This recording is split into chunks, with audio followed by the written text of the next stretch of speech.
haven't mentioned it all, which is really an important part of our tradition. Do you think that there's only a past for prophecy, or is there a future?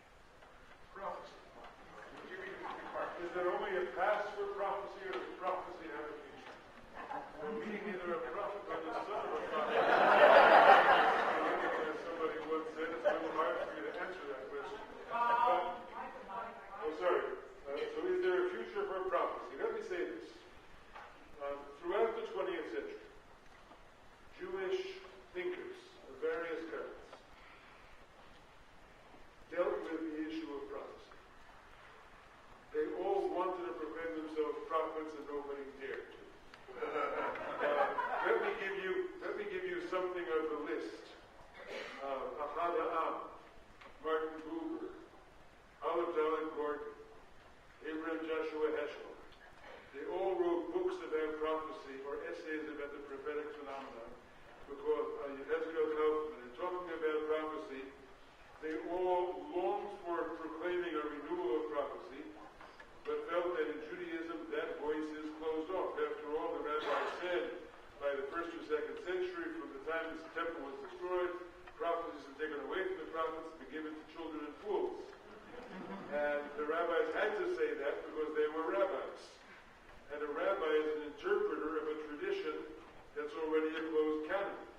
If the canon is open, if God is still talking to prophets, then what power do interpreters have? Therefore, we had to say no to prophecy, even though there were still prophets around. There were still people around writing books like the book of Enoch, or the visions of the patriarchs and so on. They became part of the Apocrypha, the books, the Svarim Chitzonim, the books that were outside, that were not part of the canon.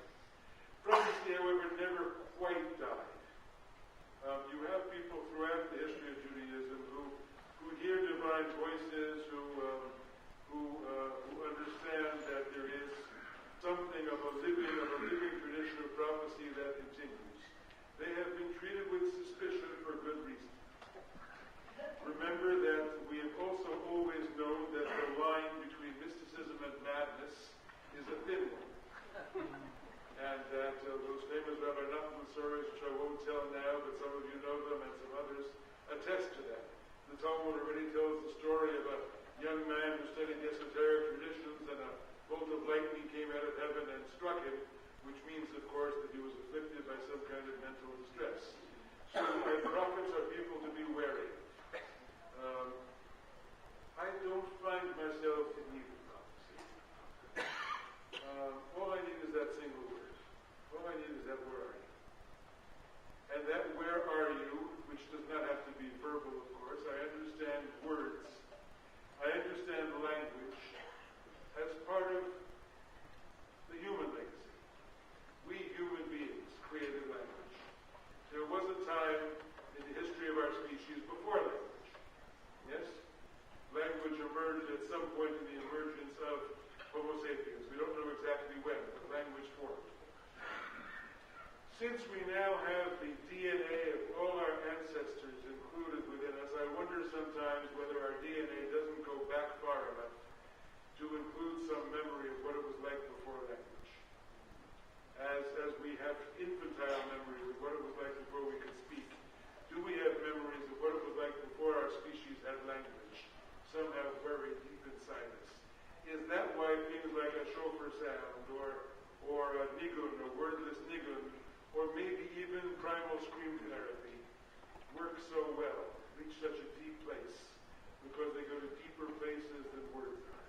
So if we have prophecy, I'm not looking for prophecy in words.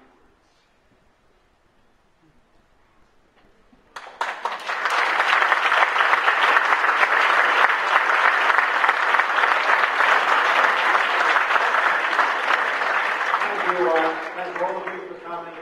Do go to our website, sign up, send us an email, we'll put you on the mailing list for future events of the Institute for Science and Judaism. Coffee, cake, and books. And good night.